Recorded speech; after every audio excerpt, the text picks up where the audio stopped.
اس کے بعد بات ختم ہوگی کہ آخر کار غیروں کی مشابہت سے اجتناب کیوں کرنا چاہیے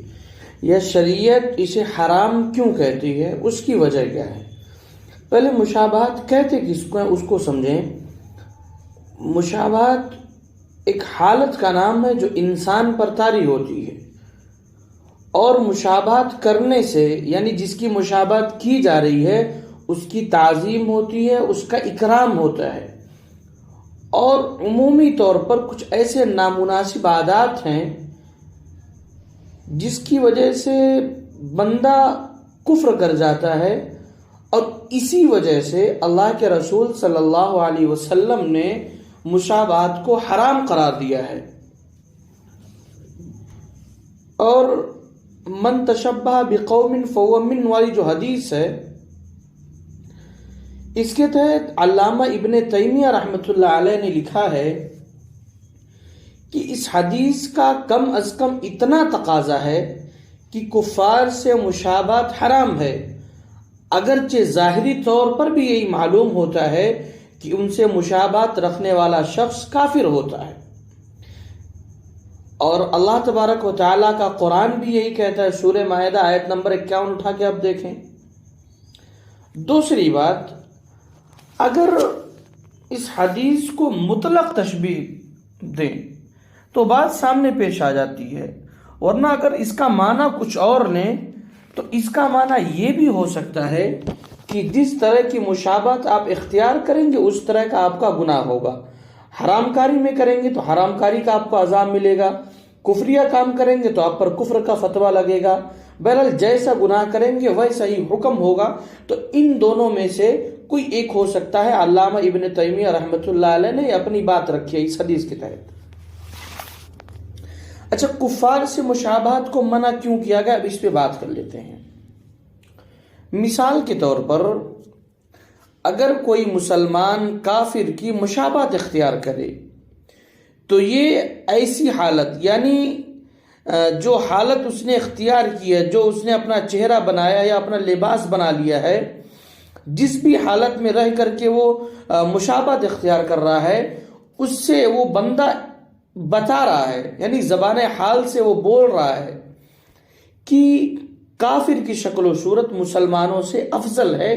اس سے مشیت الہی پر اعتراض ہوتا ہے، اس سے اللہ اور اس کے رسول پر اعتراض ہوتا ہے،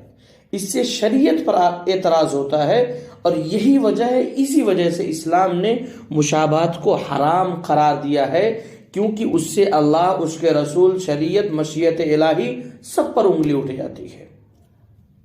اچھا، اب یہ میں بات کر رہا تھا کہ ایک مسلم غیر مسلم کی مشابہت اختیار کر لے، میں اس کے تعلق سے بات کر رہا تھا۔ مسلمانوں ہی کے تعلق سے بات کرتا ہوں۔ اگر کوئی مسلمان مرد یا کوئی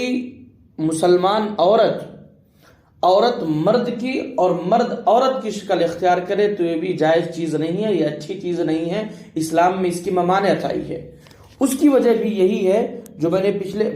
پیچھے میں ذکر کیا کہ اس سے مشیت الہی پر اعتراض ہوتا ہے، یعنی اللہ تبارک و تعالی نے مرد کو جو مرد بنایا ہے اور مردوں کی جو صفت ہوتی ہے اس کے اندر رکھی ہے، وہ اس بندے کو پسند نہیں ہے، اسی واسطے تو عورتوں کا حلیہ وہ اختیار کر رہا ہے، تو اس سے بھی مشیت الہی پر اعتراض ہوتا ہے۔ دوسری بات، ظاہری اعتبار سے بھی کسی کی مشابہت اختیار کرنا یہ اس سے محبت کی دلیل ہے، اور انسان کی مشابہت انسان اسی وقت کرتا ہے جب کہ اس کے سینے کے اندر اس بندے کی محبت بیٹھی ہو، جبکہ کفار سے وسائل اور تمام چیزوں کا تو اللہ تبارک و تعالیٰ کرے ان سے ختم کریں، یہ ان کفار کا تذکرہ ہے۔ دیکھو، ختم کرنے والا مسئلہ کچھ اور ہے، اس کو انشاءاللہ کسی اور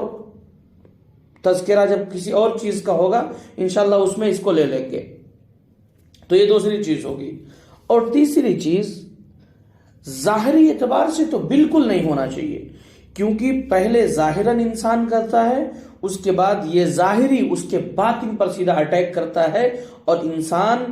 مسلمان جو ہے وہ مرتد ہو جاتا ہے، کافر ہو جاتا ہے، اور یہودیت نصرانیت کو کفر کو وہ اپنا لیتا، اپنے سینے سے لگا لیتا ہے، اور دونوں جگہوں میں یعنی دنیا بھی اس کی برباد ہو جاتی ہے اور عقبہ آخرت بھی اس کی برباد ہو جاتی ہے۔ تو یہ دو تین چیزوں کا میں نے تذکرہ کیا کہ اسی واسطے مشابہت اختیار کرنا اسلام میں حرام قرار دیا گیا۔